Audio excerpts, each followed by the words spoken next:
Hey everyone, I hope you're doing well and having a flare-free day. This is a very exciting video because it is my positive labor experience while living with endometriosis. So if that interests you and the details of that labor experience, then please keep on watching. So as you know, and if you've been following along for a while, you know that I have endometriosis, and I've been documenting my journey with endometriosis and pregnancy, and thank you so much for following along because it made me feel less alone in the journey. I wanted to be open about the pain that I experienced or the symptoms that came forward or disappeared, and just be open about everything, because when it comes to pregnancy and endometriosis, it's a different experience for everybody. So if you're watching this and your experience is very different, know that that is okay and that we can have different experiences because our bodies are different, right? So I just wanted to say thank you first and foremost for allowing me that opportunity to be open with my journey. My labor experience was very positive. It was very fast. I've been with my little bean now for about a week and a couple of days, and life is just, it's weird because you feel like life didn't really make sense before this little person came into your life, and it just feels so complete. And they do say, you know, like the love you feel is so overwhelming, and that is what I feel every single day when I look at her. I'm like, my heart is exploding every single second that I look at you, and I am just so excited to just show her this world and to learn from her as well as her mama. So I'll back up a bit before the labor actually took place. In my third trimester, I had experienced some additional, not complications, but things that I was monitoring with the baby and my own health. The first one being her size. She was measuring smaller for her gestational age than she should have been tracking. So basically every OBGYN visit that I went to in the third trimester, they measured the baby bump. So they would measure from the lower pelvis and up towards the top of where the uterus would be. And basically, if you're 30 centimeters, you should be 30 weeks. And if you're 31 weeks, you know, it should be 31 centimeters. So the centimeter measurement should match the week of gestation, basically. And so she was measuring about a couple of weeks behind, which can be very normal. But my OBGYN wanted to monitor her size. So I had 4 ultrasounds done to measure her size and do the measurements and all of that. And that was a nerve-wracking time in the third trimester because you're trying to nest and to really take in life before becoming a mom. And with all the additional worry of her size, it just was a bit of a overwhelming and anxiety-inducing time. But I was reassured by my OBGYN that, you know, she could just be smaller for her age, or the measurements could be off. So she was reassuring me that, you know, everything is going to be okay. I was happy to hear that. So I was tracking, and I was basically 40 weeks pregnant, and I made it to 40 weeks, which I was extremely excited about because, again, at the beginning, they had mentioned that the baby may not go to term, and just thinking about that just makes me so emotional because I cannot imagine my life without her now. But again, a very nerve-wracking piece of news to receive when you're pregnant. But I received that pinpoint of 40 weeks, and I was so excited to meet that milestone mark. And so at 40 weeks, my OBGYN was like, I'm surprised you're still pregnant. So she basically said that we can do a sweep to kind of get the ball rolling naturally. And so at 40 weeks and 3 days, she did a sweep, which basically, they just kind of stir around the membranes and just get things moving so that your body believes that it's starting the labor process. She basically had outlined, you know, after this sweep, you could be in the hospital in the next 24 hours. Or, you know, if the baby is not ready to come down, it's kind of like a ripe apple, right? Like if the apple's not quite ready to fall from the tree, then they'll just be growing for another couple of days before they're ready to drop. I had the sweep done on Thursday, and no baby came 24 hours later. Like I was still pregnant, and we moved to my fiance's mom's house, and it was so great to be there because she lives so much closer to the hospital. Where we live, we're about a 45 to 50-minute drive, depending, and she is 7 minutes. It was so nice to be there too, because she has the dogs, and she's just so wonderful to be around and to communicate with, and just like a loving person. And so we were there, and we were there for a couple of days, and every day I was kind of like, oh, still pregnant, like not feeling any pains or discomfort. until I started to feel some cramping at nighttime. The nights, I felt cramping and I put it down to the sweep. I just thought, oh, like my body's just getting ready for labor and it just feels a little bit uncomfortable. It wasn't painful to the point where it felt like an endometriosis flare-up, but it did feel like kind of like the start of an endometriosis flare-up would typically feel like for me. And so looking back, they said that I was probably leading up to labor because of that cramping, but I think the pain tolerance that I had for endo kind of helped me get through that. So I was able to labor at home for quite a few days before actually having a full-blown baby a couple of days later. So on November 20th, I woke up and I had a night's sleep where I was cramping a lot, not to the point where it was endo pain again. It was that similar starting of an endo flare type cramp. And then I started to feel like a sharper pain go up from my lower right side up my actual belly. And I was like, okay, this could be something, but again, it's not painful to the point where I feel like I need to wake anybody up or go to the hospital. So that morning of the 20th, my mother-in-law's partner, he was making French toast and sausages and bacon and orange juice and all of that. And we were having a wonderful breakfast and I had zero pains and I was just eating away. I was like, well, we should go Christmas shopping. Like today's the day to do it. And, you know, we were all getting kind of organized to go out and do all the shopping. And so I went to shower and my water broke and it wasn't painful. It just felt like a gush of liquid.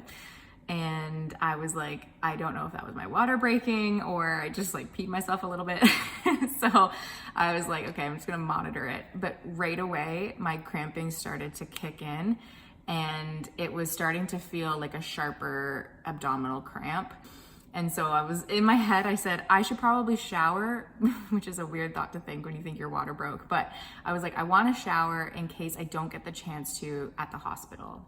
So I was in the shower and I was shampooing my hair and every, few minutes I had to like bucker down and like hold my tummy because I was like, oh, these cramps are getting more intense and they're closer together.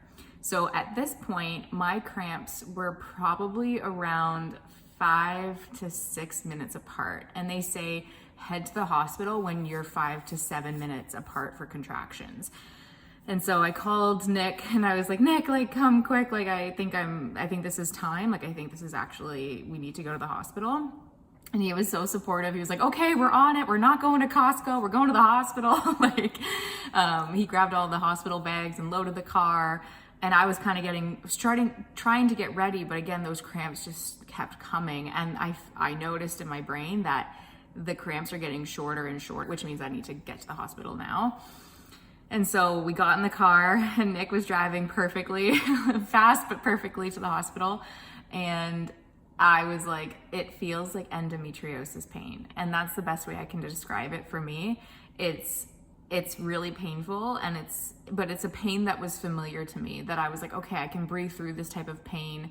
And in a way, the contractions would come and go. So with an endo flare-up, typically it lasts 45 minutes for me, like consistent pain.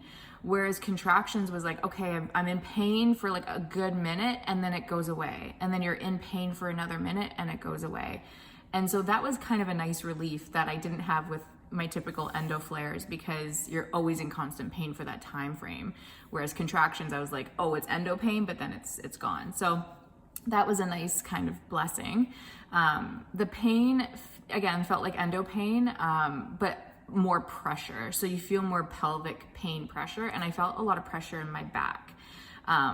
The pain started to get a little bit more intensified, but not to the point where I felt like I couldn't do it, like I couldn't get through it. And again, I think I put that pain threshold down to all the training I had before, years prior with my endometriosis flare-ups, and learning how to breathe properly and learning to just channel your thought to something that is more comfortable, or focusing on something that, a wall or a lamp or something in the room to make your brain forget about the pain for a little bit. And I think if you're watching this and you have endometriosis, your pain threshold might be different than mine, but you have the tools in your toolkit to get through that pain because it's so familiar. And, some individuals have less pain during their labor process and some individuals may have more pain because of their endo. everyone is different. But in my own personal experience, it felt very similar to endometriosis flare-up of pain for me, just with the additional type of pressure.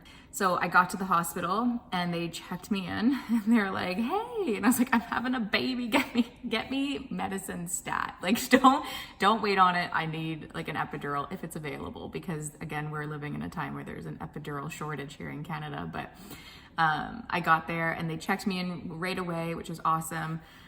And they were like, do you mind if we just check to see how dilated you are? And I said, sure, go for it. I'm all yours. And so they measured and I was about 5 centimeters dilated. And they're like, okay, yeah, we're going to admit you because this baby is obviously coming today or tomorrow. And it just depends on how fast your labor process is.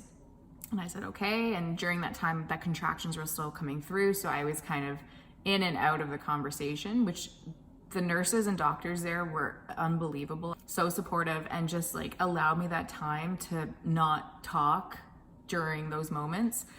And they were so supportive of like, just breathe, you got this, just breathe through it, like focus on something, like very what you need in the moment, which was awesome to have. I was 5 centimeters dilated when I got checked in around 11:30 a.m. on November 20th. And then they asked if I wanted an epidural, and I said, yes, please. And so they're like, okay, we're gonna get you to the birthing room where you're gonna deliver your baby, and we're gonna have the anesthesiologist meet us there. I said, okay.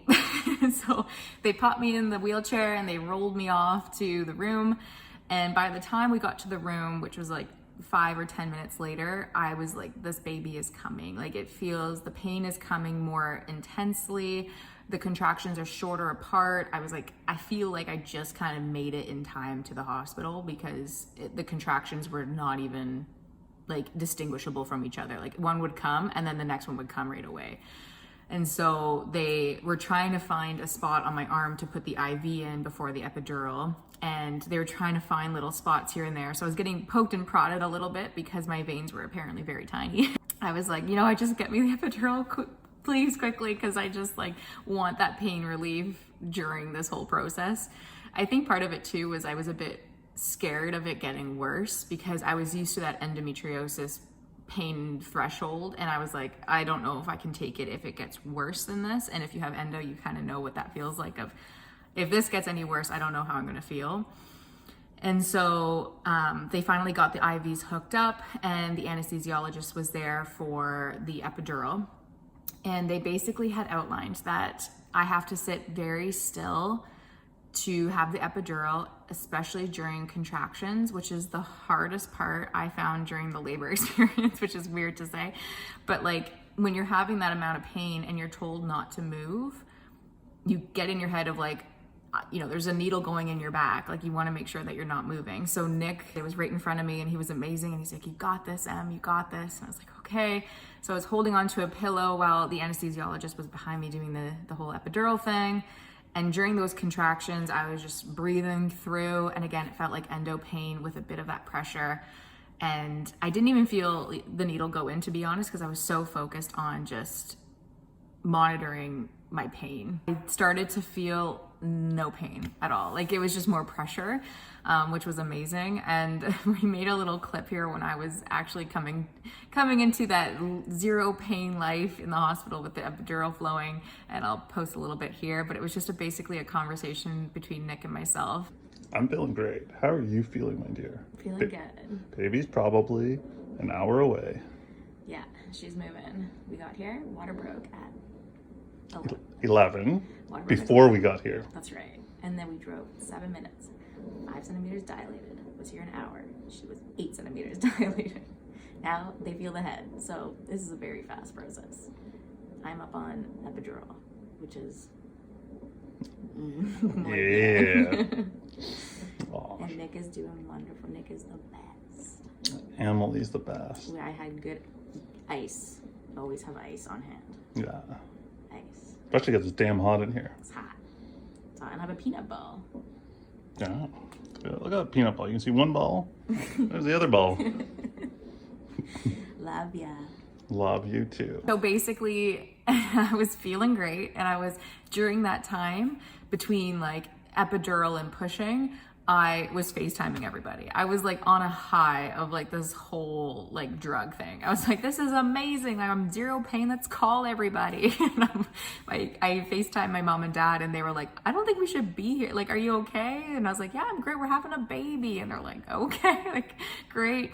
So we were chatting with the nurses, and during that time I was the only one on the birthing unit. So a lot of the nursing students or the doctors that were like on training or their rounds, they were basically coming into the room saying like, do you mind if we like just come in and do some like checks and like, you know, help with this training and kind of walk them through like the process of what it would look like. And I was like, yeah, everybody come on into the room. Like, this is a party room now. Like, everyone train up. At one point there was about 5 or 6 like nurses, students, and doctors that were just like in the room with us, like looking at charts and like walking through like, what would this do or what would this mean? And I was just kind of lying there, just enjoying the non-pain life, which was great. I do recommend having ice on hand. The room I was in was super toasty, and we were facing the sun, and the sun just kind of warmed the room. And especially when you're pushing and in a lot of pain, I always sweat during an endo flare. So having ice just in a cup on your head or just like while you chew was the best part of that like pain experience. And I highly recommend getting some ice if you're in that same scenario. Yeah, so basically they checked again, and by this time I was in for about an hour, and they checked, and previously I was 5 centimeters, and when they checked an hour later, I was 8 centimeters. And they're like, this baby is coming this afternoon, like not even tomorrow, like they're coming. And with the epidural in place, like it might start to slow the labor. So we'll just monitor, but like you might be pushing later today. So we're gonna come and check in about 45 to 50 minutes. And so they came back 45 minutes later, and they're like, you're 10 centimeters and we can start pushing if you would like. And I was like, this is so fast. They're like, the epidural had no impact on your contractions. Like, the labor was moving progressively fast, and like, this baby wants out. And so they were like, we're gonna start pushing if you're ready. And what was nice about that experience is that each stage of the labor experience in the hospital that I was in, they walk you through it. So they say, okay, for this next stage, we're gonna push. And what I want you to do in this scenario is like, hold your legs this way, breathe this way. It's gonna feel like this, which is just pressure. And so it was a nice experience because they walked me through each step, and it wasn't like bombarding me with information. They gave me the info that I needed for each stage of the process, which I felt was really nice. And so I was like, okay, like I'm ready to start pushing. And they basically had outlined that like it might take a little bit of time to get the ball rolling, but it should feel when you push like you're having a bowel movement. Like, that's the type of pushing you want to do. And so part of it too is like you're holding your breath like a little bit while you're pushing. So it was funny, they were like, count to 10 and like push during 10, and then you can let out the air and kind of have like a break after 10. And so Nick was counting faster than the nurses at one point, and I was going off of his count because I was like, I'm going off of the faster 10 counting push because it just is a lot to push. So one of the nurses was like, Dad, you're counting a bit fast. And so he was like, oh, damn. I wanted to basically count fast so that she didn't have to be in this amount of pain while pushing. But the interesting thing was that the epidural had been kicked in, and they're like, push when you feel a contraction. And at this stage, the contractions only kind of felt like pressure to me. So I said, you know, if someone can tell me when there's a contraction on the chart, I'll start pushing, because I don't necessarily feel the contractions anymore. So that was just something interesting. So they were like, okay, you can go if you want, like one's starting. And I said, okay. And then I would just push. And so I was pushing for about an hour and a half, and she arrived. And she came at 4:18 p.m. So I arrived at the hospital around 11:30, and she was born at 4:18 p.m. And my life has changed drastically in the most beautiful way since. I know that living with endometriosis, it can be bittersweet because you don't know if you can ever get to this stage. And my hope for everyone living with endometriosis is that we get to experience that joy of having a baby in our lives. And I'm just like praying and just putting out a lot of positive vibes for anyone watching this that is going through their own conception journey, or, IVF journey or infertility journey, and you're going a different route of adoption or surrogacy or whatever it may be. And I just hope that everything lines up for you, because I cannot imagine my life without her, and without my fiance, and without my family, and life just seems so much more complete with her in it. And being a mom is already, like, I'm a week and a couple of days in, and I already feel so incredibly fulfilled, and just my life makes sense, and everything leading up to this moment makes sense. And I do thank endometriosis in a way for allowing me this experience to grow closer to my own body, and for allowing me to really see how it has prepared me for labor in the pain way, and how it has prepared me of how strong I can be in moments of pain and moments of discomfort. And it has also allowed me to really live in uncertainty, and that's the next type of journey, right? Like, life is going to bring ups and downs and uncertain times, but I feel more prepared because I've had a chronic illness that has brought a lot of uncertainty in my life, and I just feel at peace.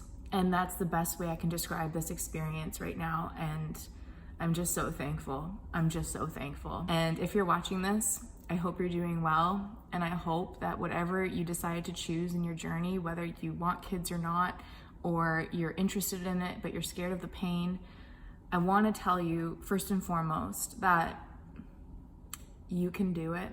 The pain is familiar, and there is medication to support you if you choose to go that direction for your labor experience. But you have the tools to get through it, and you're strong, and you're determined, and the pain is good pain. And I think that was the best piece of advice. With endo, you always think, oh, it's negative pain because it's just pain to be pain. Whereas this type of pain brought joy, and it brought, like, the best thing in my life.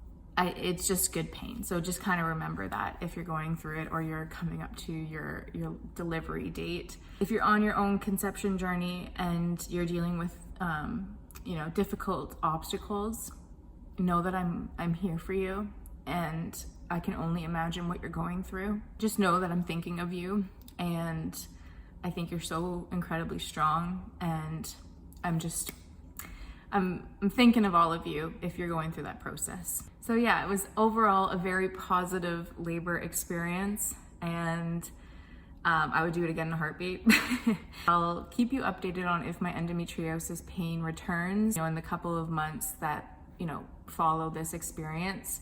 Some individuals experience more endometriosis pain after labor, and some say it goes away.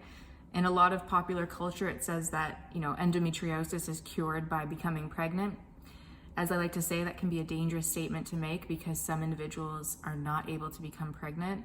And so just important to realize that everyone's body is unique and diverse, and our experiences are unique and diverse in that process. So I hope you've enjoyed this video of a little bit of an update on where I've been for a little bit of time here, and I'll keep you all posted on how my endo goes. But overall, thank you so much for allowing me the space to be open about my journey with pregnancy and endometriosis, and I will talk to you on the next video.